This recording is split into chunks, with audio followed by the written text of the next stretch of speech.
Esse aqui é o valor que nós estamos cobrando de uma empresa por não ter concedido intervalo de descanso de no mínimo 1 hora para uma trabalhadora que tinha uma jornada diária de 8 horas por dia durante mais ou menos 2 a 3 anos de relação contratual. Aí você pode me questionar, mas doutora, por que essa trabalhadora tem direito a esse valor se esse descanso ele não é remunerado, né? Ele não é considerado jornada de trabalho. Eu vou te explicar o porquê aqui nesse vídeo, então fica comigo até o final.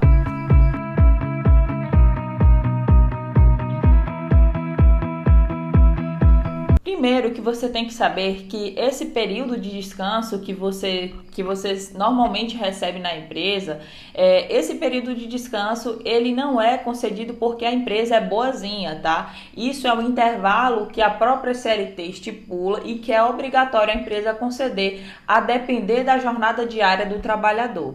E isso é o que nós chamamos de intervalo intrajornada, o intervalo para descanso, para almoço, enfim.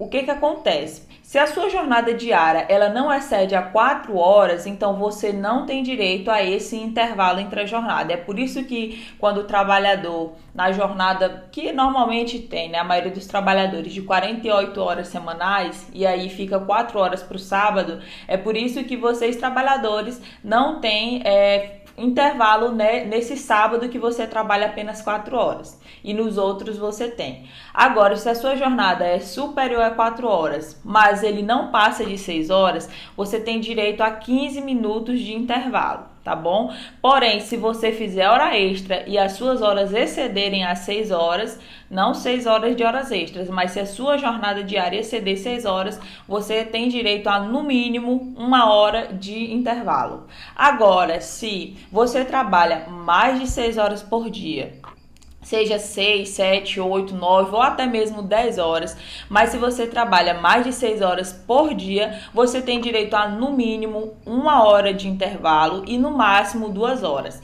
Pode ser que esse valor pode reduzir ou aumentar a depender de um acordo ou convenção coletiva, mas essa é a regra que é estipulada pela CLT. Então, por que você precisa ficar atento com relação a isto? Porque se a empresa não está te concedendo o valor que você deveria receber de intervalo, esse valor que foi suprimido se converte em hora extra e a empresa tem que lhe pagar. Então, por mais que no cômputo da sua jornada semanal e mensal, esse intervalo que você tirou, né, ele não contabiliza, mas em compensação, se você não tirou o mínimo que a CLT estipula, você deve receber a hora extra.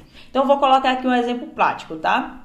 Suponha que uma trabalhadora trabalha 10 horas por dia, ela tem uma jornada de 10 horas, mas são 4 horas, ela trabalha por 4, folga 2 horas de intervalo, né? Tem 2 horas de intervalo, trabalha mais 4 horas. Ou seja, ela está trabalhando ao todo 10, ela tem 10 horas de jornada, mas folga 2 horas. Então tá tudo bem. Agora vamos supor que um trabalhador trabalhe 7 horas por dia e a empresa só concede para ele 30 minutos de pausa, porque a empresa diz, não, mas você só trabalha 7 horas por dia. A jornada que a CLT manda é 8 horas, então como eu estou lhe obrigando a você trabalhar somente 7 por dia, eu vou lhe dar apenas meia hora de folga. Não pode, meia hora de intervalo, né? Não pode, por mais que você esteja trabalhando menos de 8 horas por dia, que é o limite máximo estabelecido pela CLT, o seu intervalo intrajornada, ele não tem relação com isso. A partir do momento que você exerce uma jornada superior a 6 horas, você tem que ter no mínimo 1 hora de folga. Então, agora vamos para outra questão. Eu já te expliquei aqui quais são os casos em que esse intervalo intra-jornada, quando ele é suprimido e você passa a ter direito à hora extra. Agora vem a questão, e esse valor que foi suprimido, esse tempo que foi suprimido, o que acontece com ele? A empresa deve lhe pagar horas extras. Então, se por dia a empresa te suprimiu 30 minutos, durante a semana você vai ter mais ou menos aí umas 3 horas de horas extras a mais por semana. Aí a gente tem que fazer o cálculo a depender de convenção coletiva, enfim.